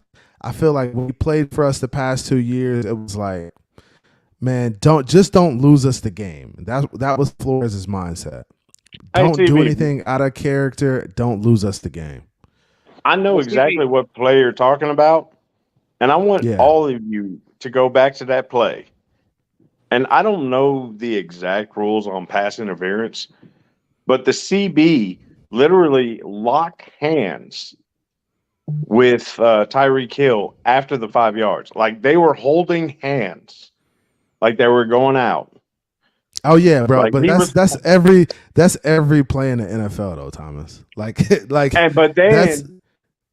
And then he went up to snatch the ball, and Tyreek said, "Nope, that ain't happening." He took it from him. He took it right out of his hands. So I'm not going to blame that on Tua, because if you're holding another player's hand, whether you're interfering or not, that's going to slow you down, or that's going to interrupt your route. Tyreek was like, "This motherfucker ain't letting me go." All right. Oh, there's the ball. Get out my way. Give me that damn ball. Right. Shut up. Get out my way.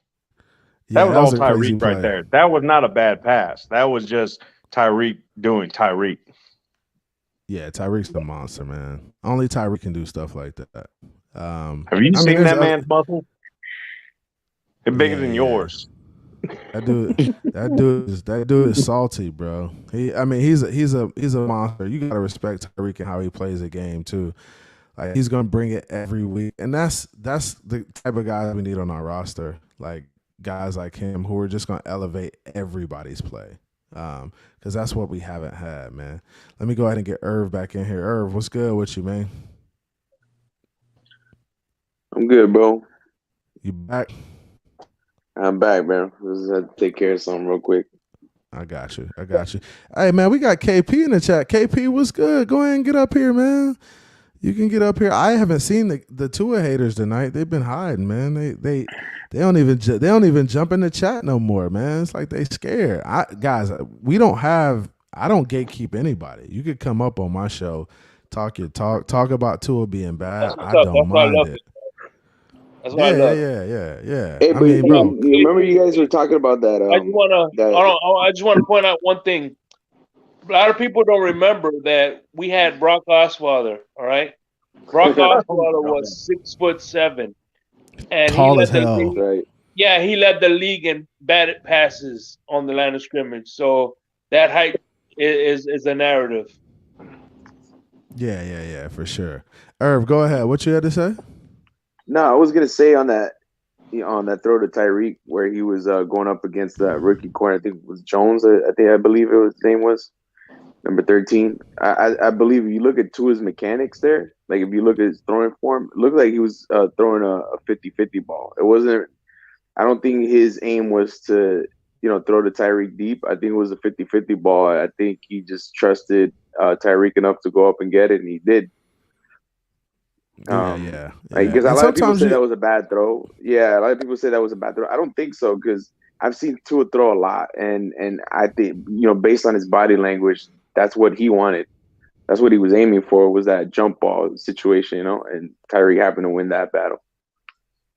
Yeah, and Tyreek won a lot of those battles with Patrick Mahomes too, man. He's that type of player, man. He's a stud. I mean, that's why you paid a man $30 million, bro. I mean, to make those plays, right? Yeah. To make those plays right there, like, I mean, plays where you don't think there is ever a chance he's gonna make the play. That's why you paid a man $30 million, because he'll come out and make the play. But I think as we move on, as we develop as an offense, we're gonna see more shots where, we go downfield a little bit more for sure. I think Mike McDaniels is slowly rolling this stuff out. Oh yeah, bro. I mean, nothing right now is what he's got in store. A lot of this stuff is just, I wouldn't say vanilla, but yeah, I think it's pretty like fundamental for right now. I think as we get later on to the season, I think that's where he starts, going into his bag of tricks and really starts delving into the playbook. You know what I'm saying? Yeah, for sure, man. I think that's definitely gonna happen, man. And I don't see us getting to a point where we're ever regressing during the season. If we could just slowly, I mean, we may have games where we play, not as well as we could have, but I mean, we're gonna get better and better each week as we go out there and perform, man. Right. Yeah. So we talked about keys to victory. Let's talk about Tua's play. Like what does Tua have to do? What does his stat line have to be in order for us to win the game? Like we'll start with Vlad down at the bottom. Like what do you think Tua has to do? Does he have to have over 200 yards? Does he have to have over 250, over 275? Does he not have to turn the ball over? Can he have one interception? Like, what's he going to be able to get away with Sunday in order for us to win the game? I feel like if he did what he did last week against the Patriots, he did pretty good against the Patriots. They have a really good defense. I think their secondary is better than Baltimore's right now. Baltimore's secondary is beat up, so he could even have more yards than he did last week. So I think like two touchdowns, maybe one interception, because Baltimore is always rough. We always put them rough in Baltimore. So I see a turnover and around 300 yards. Hey, Okay. CB, I'm out, bro. My phone's gonna die. I'll talk to y'all later. Okay. All right, man. Be good, man. That, man. Be good, man. Hey. All right, man. Fins up. Man. Fins up, brother. Fins up. Hey, yeah. So you said 300, 2 touchdowns, 1 INT. I like that. Shake, what you think? My bad. I think a lot of people. I think all the pressure is not going to be on Tua this year. I think it's going to be on Mike McDaniels, because at the end of the day, he knows what his limitations were. He studied the film. He has a 2-year sample size of what Tua can do and can't do. So I think he has the experience and the chops to know what he could get away with and what he can't get away with. So I think I would say about 60% of the burden is on the coaching staff to help him come up with a scheme to make sure that he does the right game plan. But with that being said, I would say I agree with that guy. As a matter of fact, it was you that inspired me last week. One of my fantasy leagues, Tua was a free agent. I picked him up and made him my starter. So I started him in my fantasy league. So hopefully that will pay dividends. But I think the cornerbacks, his cornerbacks aren't going to be that elite, and I think that they're going to pressure him. And being that Tua knows how to get rid of the ball real fast, I think he's going to have a lot of yak yards. I would say I'm going to go with last week's score only because I'm superstitious, 31-24. And what about his stat line? What do you think his stat line needs to be in order for us to get that win? It could be like last week's. I think it's going to be mostly defense with the turnovers and giving us short field positions. So yardage, what are you thinking? Last week he had 280. Yeah, I would say somewhere in the ballpark between 280 and 350. Okay, so in that ballpark. How many touchdowns? How many INTs? I don't see any INTs. Maybe one at the most, but I don't foresee any INTs. And I could see 2 touchdowns and maybe 1 rushing, like at the goal line, like a goal line stance, whatever. Right. Sneaking in real quick for 1. Okay, nice. Thomas, what are you thinking, man? What does Tua have to do in order for us to get the win, man? What's the stat line got to be? Thomas, you there? Thomas. Irv, go ahead. Yeah, man. I expect Tua to throw around, I would say around maybe 280 to 300 yards, 2 touchdowns, no picks. I don't really care if Tua has a really huge game. I just want him to have this offense marching down the field and putting together long drives that could take some time off the clock. Of course, put some points on the board. As long as he puts, like I said, put together drives, even if they run it in, even if, like, let's say Raheem Mostert runs in 2 touchdowns or Chase Edmonds runs in 1, even if he doesn't throw a touchdown, bro, that's all I really don't care about it if he has a passing touchdown. I just want him to put, scoring drives together. And I want this offense to really, complement the defense instead of the other way around. Because that's been the thing the past 2 years, man, and it's got to change. And I think, and Mike McDaniels made an interesting point last week. He was like, man, the defense carried us. I'm glad we got a good defense because they carried us, and the offense has got to be better. And I think he recognizes that, hey, we got to be better as a unit in order for us to be good teams. Right. So we got to take Tua's. Yeah, go ahead. Vlad. Because last week on 3rd downs, it was like less than like 5 yards our third downs, and we barely we was like 50% or less than 50% we completed on third down. So it was like we had 5 yards to get it, but we just need to convert on those third downs.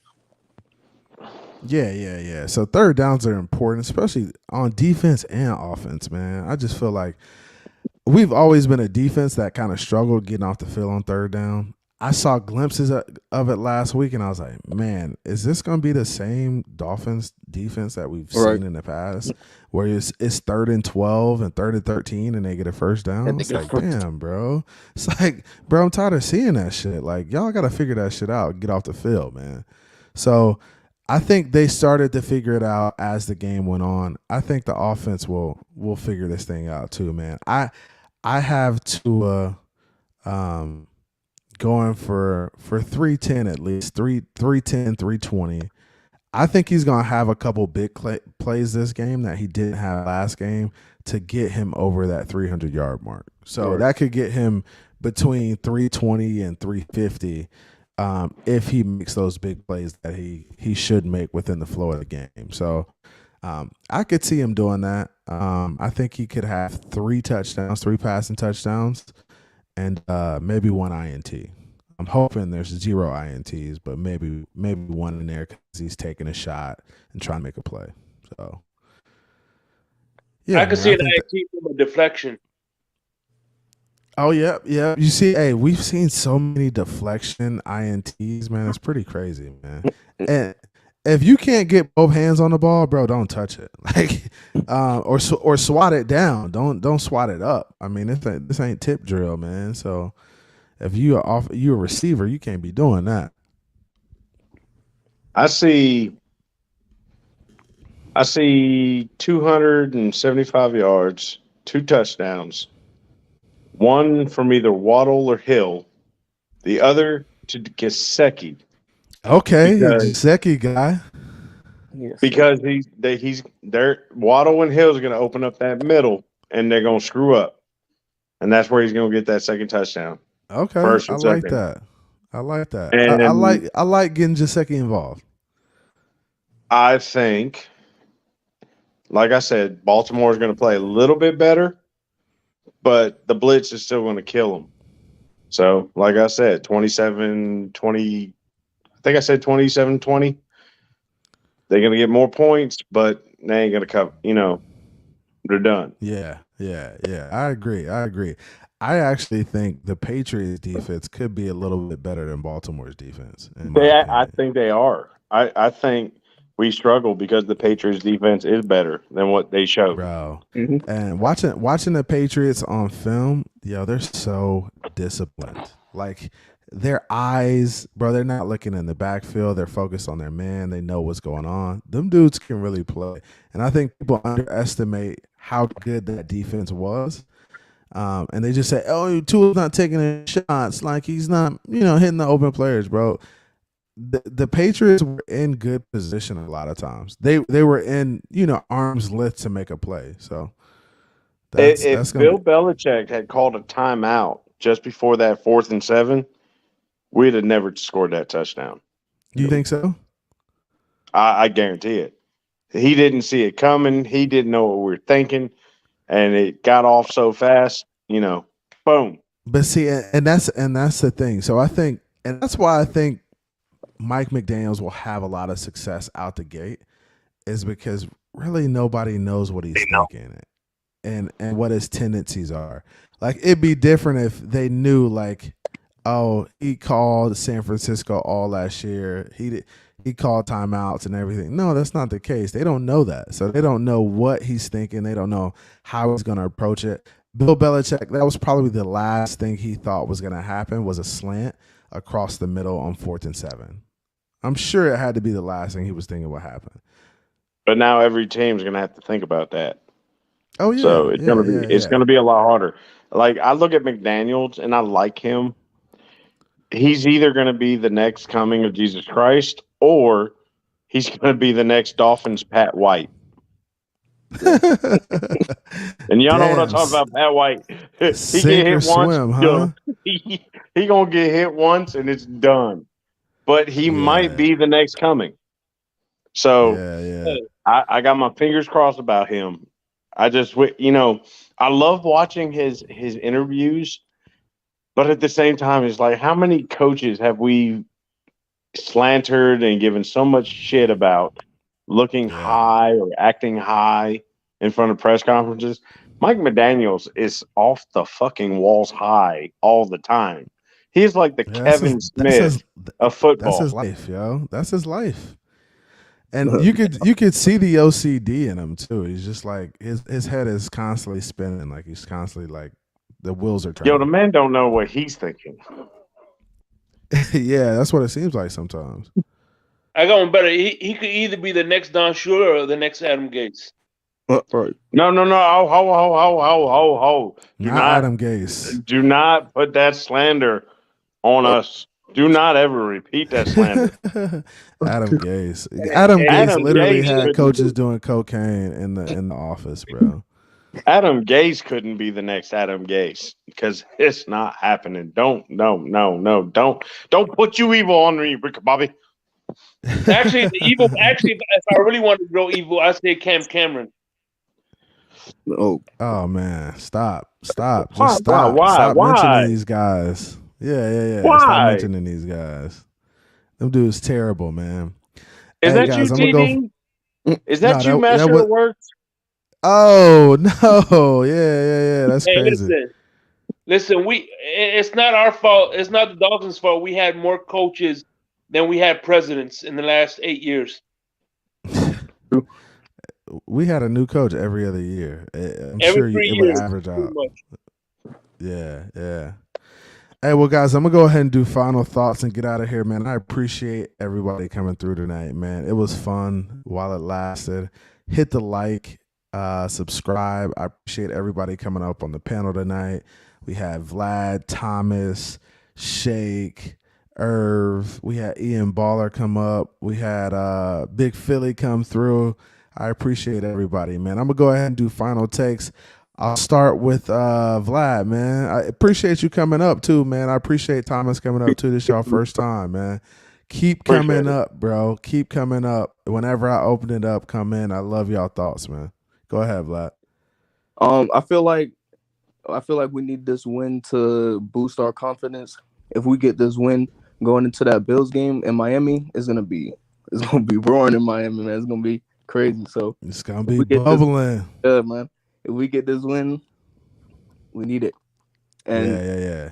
It'll thrust us into the season with momentum. And I feel like man, we could carry off of that. And let's go from there. Yeah, man. I appreciate you coming out. And that's a good take, man. Just confidence can do a lot for football teams, bro. It really can. Like, we could do this stretch and go 4-0, honestly. Yeah. And that was my approach too. Preseason, I was thinking, hey, we got the athletes, we got the talent. Man, just go out there and play for each other. And if they love each other and they love playing for each other, it'll all work out. Bro, just go out there and have fun, play a game, and get it done, man. I appreciate you coming through, Vlad. I appreciate it, man. All right, man. Have a good one. You too. Let's go with Thomas. What's up, man? Give me your final takes, man, for the night. My final takes for the night is I'm going to tell you like this. The Baltimore Ravens is going to do what they did last year. They're going to scramble. They're going to suffer. And we're going to win. In their hometown. Plain and simple. That's all there is to it. Now. Hey. Yep. You want a final take? I appreciate a host who doesn't have a green screen. Shout out to you, TD. Love you. Hey, man, you funny, man. Have a good night, Thomas, man. Always. Yes, sir. Invite me anytime you want. Hey, will do. Later, bro. Have a good one. No. All right, and we're down to 2, man. I'm going to go ahead and I'm going to pass it to my boy Shake. Shake, what you got for us with the final take? Hey, by the way, next week. Hold on. Give me a second. I gotta do it right. I'm gonna do it right. I'm gonna do it right. Hold on, give me a second. Okay, go ahead and do it right. I want to see you with the Ronnie on. I see you. Yes, sir. All right. Number one, I'm gonna be in your neck of the woods next week, so I want to go and purchase one of your T-shirts. So, Hey, bro, hit me up. We're gonna connect. Yeah. Hey, hit me up. We definitely gonna connect. I'm out of town, so I'm leaving town on Thursday. I'm flying to Kentucky. But hit me up. I'll be in Orlando Tuesday, so that's way. Bet. That's what. Bet. Okay. So we link in Tuesday for sure. Yeah, and then Wednesday, listen, I co-host a panel with Larry. Okay. And listen, I met him through TD Finstock, and I was telling him that the one thing I like about you is you and TD are two sides of one coin. And whenever I talk about film study, I always reference you and TD. As the thing I like about the both of you is you have one side of the coin, he has the other side of the coin, and I like to hear both sides, right? Yeah. I don't have to agree with you. I don't have to agree with T, but I like to hear both sides, and then make my own decision from there. You know what I mean? And that's really how it should be. Like, you shouldn't be afraid to listen to somebody with opposing views. Like, I mean, it happens, bro. So, I mean, it's cool to listen. It gives you another perspective. I respect TD for that too, man. I know he's on the other side of where I am in regards to Tua and things like that. But, bro, I respect it. I don't agree sometimes. It's okay to agree to disagree. That's life, right? Yeah, exactly. I think that's where the real divide is. The real divide is when you're for something and you won't stop talking about it until that person sees what you see. And it's like, oh, dude, look, all right, this is how I see it. This is how you see it. And if we don't agree, let's move on, man. At the end of the day, it's all. Yeah. You know what I mean? Exactly. Exactly. I would like to invite you to be a guest speaker on one of these Wednesdays, man. Sure. So, hey, what I'm gonna do is I'm gonna put my number in the private chat. Hit me up too. Just text me your number or text me, and what I'll do is I'll lock it in on my calendar so I could join you guys. Because I'd love to come on. Larry's a good dude, man. I like the energy he brings to the shows and stuff like that too. So. Lock me in, hit me up, bro. So anytime I come on there and try to spread some education, kind of help y'all out too. For sure. All right, my brother. Be safe, man. All right, bro. Hey, be safe. Have a good one. Hey, looking forward to Sunday, man. Fins up. Fins up, my baby. Fins up. Fins up. Fins up. Irv. Last but not least, man. What's going on with you, man? Not much, man. Can't wait for this Sunday, bro. It feels like every week is a big matchup, man. It is, isn't it? What's bro. crazy about the state of our franchise now is that, hey, we have a respectable football team, and we can go into every week feeling like we can win a football game. Like last year, I felt like we could win games, but I knew kind of deep down that somewhere, somehow, somebody was going to fuck it up at some point during the game. So this year, I'm just kind of, taking it as, hey, we get better week by week. If we win and it's close games, we win. If we lose close games, we lose. But I feel like these guys are just in a different headspace mentally. So I think it could start leaning in our direction in terms of winning and losing, and Mike McDaniels and how he approaches the game, man. Yeah, for sure, man. I mean, people got to remember this is a long season. It's a new system. This team is gonna come out a little bit rusty. They're gonna come out a little bit slow, but every week, I should say, is an opportunity just to get better and better and better. I know this team on paper has all this firepower, and people and all the fans, and this fan base expect, instant fireworks. But yeah, this is, Rome wasn't built in one day. This is going to take some time. It's a new system. So, once things start clicking, things are gonna it's gonna be pretty exciting. So It is. People Man. should just have some patience, man. I mean, this is kind of like what we went through. When he had his big three, and instantly all the fans were expecting championship or bust. So, but they started out slow, and they started out 9-8, and people were expecting it was already a failure. Man, I just say to those people, just take some time. Just have some patience. Yeah. Let things take its course. Just take everything week by week, man. And then when it comes to Tua, all he's got to do is just do your job. Take the opportunities when it presents itself, and that's pretty much it, man. Just take care of business every week, man. Just give your team the best opportunity to win. So. Yeah, man. Irv, I always appreciate your objectivity, man. It's always and you're not a homer. You're just, you kind of give people the opportunity to get better, or you're patient with people, because that's what it takes. After week 1, we can't crucify a kid for not taking shots if he's up 10 points in a game, and we're not in a position where we're trying to force something. It's just, it's just like, you got to kind of look at the context of the situation. Like, do you want him to force something right there and get a pick, and then it goes to the crib, and it's now a 7-point swing, and it's 10-7, and like you're back on the field, and he's not confident. There's just a lot to think about in terms of like context and nuance. So I appreciate the objectivity, man. I always love you coming through, bro. You're welcome up anytime, man. So I appreciate it, bro. Yeah, man. Have a good one. Hey, looking forward to Sunday. It's gonna be a crazy game. Hopefully we come out on the other side of that win, man. We need that. Yeah, bro. Yep, that's it. Me too, man. And can't wait for Victory Monday, bro.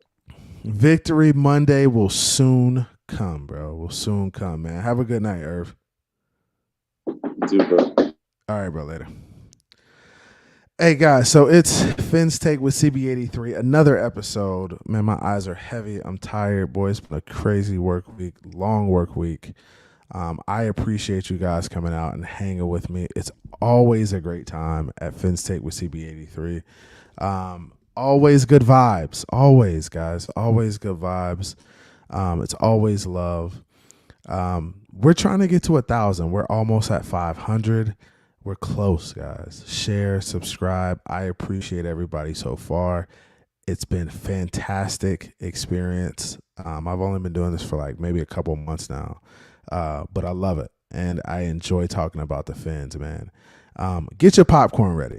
Sheriff, he's over here. God. Cause we coming, man. We coming. The Fins are coming. And just expect to see the glow. The glow is coming from Tua. And when I say the glow, this is what I mean about the glow. The glow is special. If you guys know the glow, this is gonna be Tua to the haters, man.